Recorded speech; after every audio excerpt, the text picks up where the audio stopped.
मैंने आपको थोड़ी देर पहले यही तो कहा था रऊफ साहब कि पीटीआई तो कहती है कि हमने सबक सीख लिया, लेकिन अगर कल एक भारी अक्सरियत से इन हालात का मुकाबला करके अगर इमरान खान साहब जीतते और फर्ज करें वो कहते हैं कि जनाब जो चाइना में होता है, और पाकिस्तान में तो बड़ा मकबूल नारा है ना कि चोर इस मुल्क को यहाँ तक लेकर आए 76 साल, वो कहते हैं जिसने चोरी किए साहब उसको तो हम फिर आर्टिकल 6 लगाते, क्योंकि इस मुल्क की सालमियत के खिलाफ वो लोग थे जिन्होंने चोरी की है, और वो आर्टिकल 6 लगाना शुरू कर दिया उन लोगों पे जिनके ऊपर इनको शक भी हो कि ये चोर है।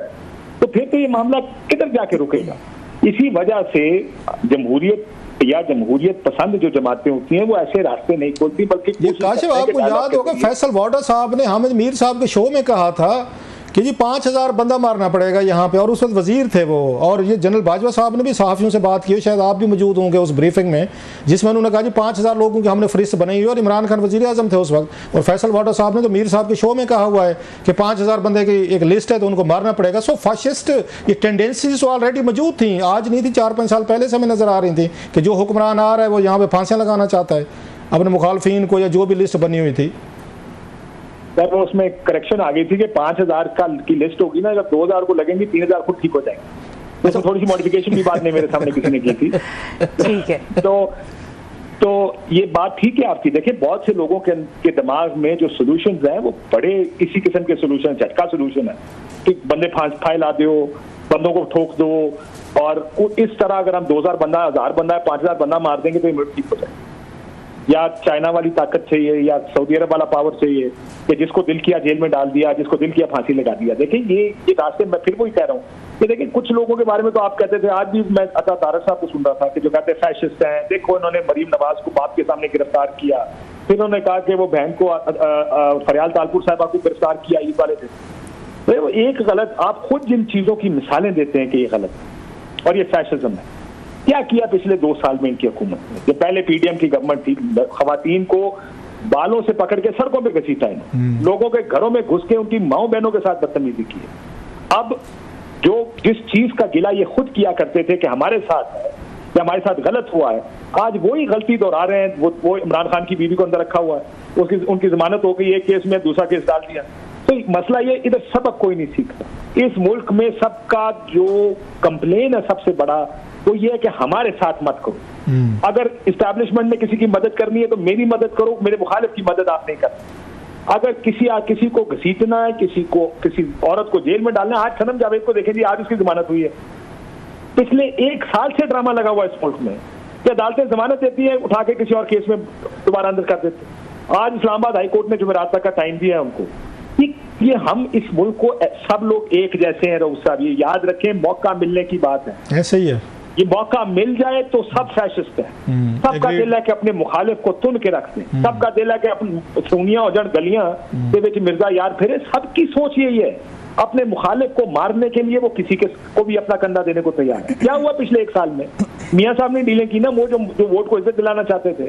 कहाँ है पीपल्स पार्टी जो जमहूरियत की सबसे बड़ी चैंपियन थी, जो इंसानी हकूक के लिए सबसे ज्यादा खड़ी होती थी? पिछले 1-2 साल में जब वो हुकूमत में थे क्या कुछ नहीं हुआ इस मुल्क? मीडिया के साथ क्या हुआ यार? इमरान रियाज 5 महीने किसी को पता नहीं था है का। अरशद शरीफ को देखें, मुल्क जिन लोगों के ऊपर 50-50 FIR हुई, अरशद शरीफ को शहीद कर दिया गया।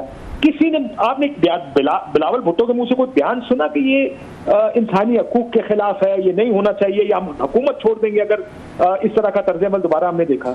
वो कहाँ गए बयान के तुम बड़े बेगैरत हो, हमारे साथ मुकाबला करो? और जब ऑपोजिशन में थे तो उसका गैरत के लेक्चर देते थे, जब हुकूमत में आए तो आज भी पीपल्स पार्टी की तरफ से कोई पॉलिसी बयान अब तक नहीं आया। लोग अपनी जाती ख्वाहिश का इजहार कर रहे हैं, लेकिन मैं आपको यकीन कैसे दिलाता हूँ रोज़ा पका, उनको अपना सियासी मफाद नजर आया तो वही होगा, उतनू खाई जाओ तो बिच्छू खाई जाओ तो उतनू रोला पाई जाओ। ये ऊपर से कहेंगे देखें ये जमहूरियत के बड़े खिलाफ है, लेकिन जो वो कर सकते हैं कि हुकूमत से निकल जाए, मुझे धमकी दें कि अगर आपने ये आर्टिकल 6 लगाया या आपने पार्टी को बैन करने की कोशिश की, हम हुकूमत का हिस्सा नहीं रहेंगे, आप इस हद तक पीपल्स पार्टी शायद ना जाए। आपने बड़े पॉइंट्स उठाए हैं, जो असल पॉइंट है कल को जो रेफरेंस जाने हैं 2, मैं अगर गलत नहीं कह रहा प्लीज़ आप उस पर करेक्ट कीजिएगा, पार्टी बैन करने का रेफरेंस है या आर्टिकल 6 का है, तो ये कैबिनेट अप्रूवल देगी और फिर रेफरेंस की शक्ल में प्रेसिडेंट ऑफ पाकिस्तान को जाएगा, वहाँ से रेफरेंस जो है सुप्रीम कोर्ट को जाता है। मेरा ख्याल ये प्रोसेस है। तो क्या जरदारी साहब जो हैं वो दोनों रेफरेंसेस की अप्रूवल देंगे वो अप्रूवल देंगे तो आगे जाएगा। वो कहेंगे मैं तो डाखाना हूँ, मैं तो रोक नहीं सकता, जैसे आरिफ अलवी साहब ने कहा था, उन्होंने भी नहीं रोके थे रेफरेंसेस जब जा रहे थे उनके खिलाफ, काजी ये फैज़ ईसा साहब खिलाफ। जरदारी साहब क्या करेंगे? टेस्ट तो आने वाला है, ये लंबी दूर, वो कहते हैं घोड़ा भी है, तलवार भी है, मैदान भी है, तो घोड़ा तलवार मैदान तो अभी वहाँ प्रेसिडेंसी में लॉन्च होने वाला है, वहाँ पे जाने वाला है रेफरेंस। तो जरदारी साहब क्या फैसला करेंगे? वापस करेंगे हुकूमत को या वो इसको सुप्रीम कोर्ट को भेजेंगे?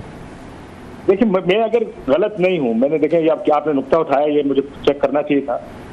ये रेफरेंस आर्टिकल 6 का हुकूमत की तरफ से जाता है, लॉ मिनिस्ट्री गवर्नमेंट नहीं है। हाँ, मेरा भी शायद, लेकिन मुझे को कह रहा था कि शायद रेफरेंस जो है ये जाना पड़ता है, अगर रेफरेंस भेजते हैं तो फिर आपको शायद सदर से जाना पड़ता है, बल चेक कर लेते हैं। वो प्रेसिडेंशियल रेफरेंस होता है, लेकिन आइन आर्टिकल 6 के बारे में ये कहता है कि आर्टिकल 6 का रेफरेंस हुकूमत भी, ऐसे ही है। आपको याद होगा परवेज मुशर्रफ साहब के वक्त भी इफ्तिखार चौधरी साहब ने उस वक्त की हुकूमत मियां नवाज शरीफ की उसको कहा था कि आप बताएं और एक फैसला करके बताएं कि आप ये रेफरेंस आर्टिकल 6 का दायर करना चाहते हैं या नहीं। मसला ये है सर, आपने आसिफ जरदारी साहब का जिक्र किया, इस मुल्क में एक कानून बना था इस इलेक्शन से पहले 2024 के, कि अब इलेक्शन ट्रिब्यूनल को हाई कोर्ट के जजेस हेड करेंगे, और इस वजह से क्योंकि वो ज्यादा तगड़े लोग होते हैं, खड़े हो सकते हैं, प्रेशर नहीं लेते, इस वजह से फैसले ताकि 4 महीने के अंदर अंदर जो स्टिपुलेटेड टाइम है कानून का है। यूसुफ रजा गिलानी साहब कायम मुकाम सदर थे, पहला जो ऑर्डिनेंस पास किया इस सिलसिले में हुकूमत बचाने के लिए, आप इन्होंने रिटायर्ड जजेस को ट्रिब्यूनल का हेड लगाने का जो ऑर्डिनेंस आया वो यूसुफ रजा गिलानी साहब के पास, बाद में इसको असेंबली ने पास किया। पहले पीपल्स पार्टी की जमहूरियत पसंदी की जिसकी आप बात कर रहे हैं, ये नारे तो बहुत मारते हैं, पहला ऑर्डिनेंस उन्होंने ये पास किया यूसुफ रजा गिलानी साहब ने। और आपकी बात ठीक है, देखिए टेस्ट केस सिर्फ जरदारी साहब के भेजने का नहीं है, पीपल्स पार्टी इस पर रिएक्ट कैसे करेगी। आज पूरा दिन गुजर गया, सुबह 1 बजे के करीब दोपहर को। वैसे काशिफ, आपको लगता नहीं है जो बात स्टार्ट में हमने की थी कि कोई भी पीएम आज अपने आप प्रोग्राम में कह रहे थे, मैंने भी कोई, अगर मैं गलत नहीं कह रहा, मेरी टीम ने भी चेक किया, तो किसी भी 8 बजे वाले शो में हुकूमत का कोई वजीर नज़र नहीं आ रहा था कैबिनेट का। लोग आने से मतलब कतरा रहे, इसका मतलब ये है कि हुकूमत ओनरशिप नहीं दे रही, ये कहीं और से मतलब उन पर दबाव आया है, फैसला आया है। अगर जहाँ से जिन लोगों ने हुकूमत से करवाया है कि आप ये बयान दें, पार्टी बैन करें, अगर वो ये नवाज शरीफ साहब को या शहबाज शरीफ साहब को मजबूर कर सकते हैं तो जरदारी साहब को मजबूर किया जा सकता है सर। ये कितनी देर खड़े रह सकते हैं अपने इस पे पाँव पे सर? फिर वो भी करेंगे, पीपल्स पार्टी भी वही कुछ करेगी जो नवाज लीग ने किया है। देखिए, आपको याद होगा पीपल्स पार्टी हुकूमत में आने को तैयार नहीं थी। बिलावल साहब जब लाहौर जा रहे थे इलेक्शन के बाद जरदारी साहब से मिलने, उन्होंने अपने तर्जुमान को कहा कि आप बयान दें जो टीवी पर चला कि पीपल्स पार्टी हुकूमत का हिस्सा नहीं बनेगी और उसे नहीं बनना चाहिए। बिलावल साहब की पोजीशन ये थी, लेकिन आपको पता फिर वो किन हालात में उनको हुकूमत का हिस्सा बनने पर मजबूर किया। तो बिलावल साहब जरदारी साहब की इस सियासत से दूर शायद हटना चाहें भी, मैं नहीं जानता उनके पास कितनी लेवरेज है, लेकिन एक ये बात ठीक है आपकी कि अगर पुश कम्स टू शव वो अपनी सियासत देखेंगे। इस मुल्क में असूल इन अखलाकियात वाली सियासत खत्म होती जा रही, अगर ये कहूँ कि खत्म होने के करीब है, आखिरी सांसें ले रही। किसी को इखलाकियात, आइन, कानून, जमहूरियत। काशिफ, मैं इसलिए कह रहा था कि पीपल्स पार्टी ठीक है, वक्त के साथ वो पार्टीज बदलती भी हैं, लेकिन भुट्टो साहब ने भी तो की हुई। भुट्टो साहब भी मेरे ख्याल 74-75 में उन्होंने भी पार्टीज, पॉलिटिकल पार्टीज को बैन किया हुआ है, वो भी ये काम कर चुके हैं। सो पीपल्स पार्टी की तारीख में तो है, वो बदल जाते हैं वक्त के साथ, हम उनको ब्लेम नहीं करते, लेकिन ये टेस्ट केस तो है इनके लिए कि कैसे खड़े होंगे। राव साहब, आपने भी भुट्टो साहब की तारीख भी पढ़ी होगी, जो उनका दौरे हुकूमत था, वो भी सख्त वो थे अपोजिशन के साथ, कोई कसर उन्होंने भी नहीं छोड़ी थी। बहुत हाई हैंडेडनेस, बहुत ज्यादा। चूंकि मैंने तो भाई grew up having this romance with Zulfikar Ali Bhutto को, मैंने पढ़ा है उनका पीरियड जुल्फिकार अली भुट्टो के साथ। मेरे वाले साहब खुद एमपी थे जुल्फिकार अली भुट्टो साहब के साथ, तो इसलिए मैंने तो अपने घर में सिर्फ पीपल्स पार्टी की तारीफें देखी। वो मैंने जब वो तारीफ पढ़नी शुरू की, लोगों की किताबें पढ़ी जो उस वक्त के बारे में जो लोगों ने लिखा है, वो फेडरल फोर्सेस बनाई गई, किस तरह ऑपोजिशन के साथ किस किस्म का सलूक किया गया। आप आज भी साद रफीक साहब से पूछेंगे तो वो कहेंगे कि उनके वालिद साहब का कत्ल भुट्टो साहब ने कराया, और चौधरी ज़हूर अलैहि साहब का आपको याद होगा। तो बहुत सारी चीजें जो बाद में लिखी गई हम लोगों ने पढ़ी होंगी, पढ़ी जरूर होगी, लेकिन भुट्टो साहब का शायद एक इनकार उनको अमल कर गया तारीख में। जो चौधरी ज़हूर अलैहि साहब का, जस्ट मैं थोड़ी करेक्शन कर दूं, चौधरी ज़हूर अलैहि साहब का जो कत्ल का था अल जुल्फकार पे लगता था, और जनरल जिया के दौर में, अगर if I am not wrong, early 80s में हुआ, तो भुट्टो साहब के दौर में नहीं हुआ था। जेल में डाला था उन्होंने, उनको जेल में जरूर डाला था, पूरी अपोजिशन जेल में थी, उनको भुट्टो साहब के दौर में। लेकिन ये कत्ल मेरा ख्याल ज़हूर इलाही साहब का अर्ली 80s में हुआ था, जब general Zia was ruling this country. I stand corrected. मैं तो खैर ये इसको ब्लेम पीपल्स पार्टी जेल में थे, वो जेल में ज़रूर थे, उनको जेल में डाला था ज़हूर इलाही साहब और बाकी उनको सब। जी बिल्कुल। तो मसला ये कि वो दौरे हुकूमत भी था, पीपल्स पार्टी ने अपने आप को बहुत दूर किया उससे। मोहतरमा बेनज़ीर भुट्टो की सियासत इन माय व्यू वाज, उन्होंने बहुत अपने आप, उनकी सियासत असल में जमहूरियत के करीब तर अगर पीपल्स पार्टी के दौर में किसी ने सियासत की लीडरशिप में, वो बेनज़ीर भुट्टो साहिबा की। बहुत ज़्यादा पेशेंस थी मुखालफिन के लिए, मीडिया चैनल्स के लिए। लेकिन आपको याद होगा कि जब 12 अक्टूबर का मार्शल लॉ लगा तो उन्होंने अपने सियासी मुखालिफ के हक लेकिन काशिफ मियाँ शरीफ को FIA के जरिए उनको दफ्तर से लाहौर से पिक कराने में, वो भी बेनज़ीर भुट्टो साहब के दौर में हुआ था। ये काम तो उस वक्त भी हो रहे थे सर, अपने मुखालफिन के साथ ये चीज़ें तो हो रही थी। बेनज़ीर भुट्टो साहब के दौर में हुआ था। इफ़ यू रिमेंबर सेकंड उनके पीरियड में रहमान मलिक साहब, अल्लाह उनको जन्नत में जगह थे, FIA में डायरेक्टर थे, तो उनकी मेरा ख्याल है पहली असाइनमेंट यही थी कि जाएँ उनको पिक कर लें। 2-4 दिन उनको मेरा ख्याल 24 घंटे रखा भी किया था थाने में, फिर बाद में छोड़ा गया था।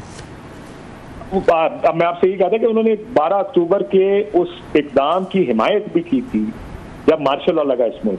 हालांकि उनको जमहूरी क़ुव्वतों के साथ खड़ा होना चाहिए। मेरा ख्याल है काशिफ, आई एम सॉरी कि मैं फिर आपको कारों अच्छा नहीं लगता, मैंने उनका BBC का इंटरव्यू सुना था बेनज़ीर भुट्टो साहब का। उन्होंने कहा कि मार्शल अब लग चुका है, अब मुशर्रफ साहब आ गए हैं तो अब वो हमसे बात करें। उन्होंने इस तरह की बात की थी कि अब लग गया है तो मार्शल अब हमसे बात करें। मैं आपको करेक्ट कर लेता हूँ सर। उन्होंने कहा नवाज शरीफ एक डिक्टेटर बनता जा रहा था।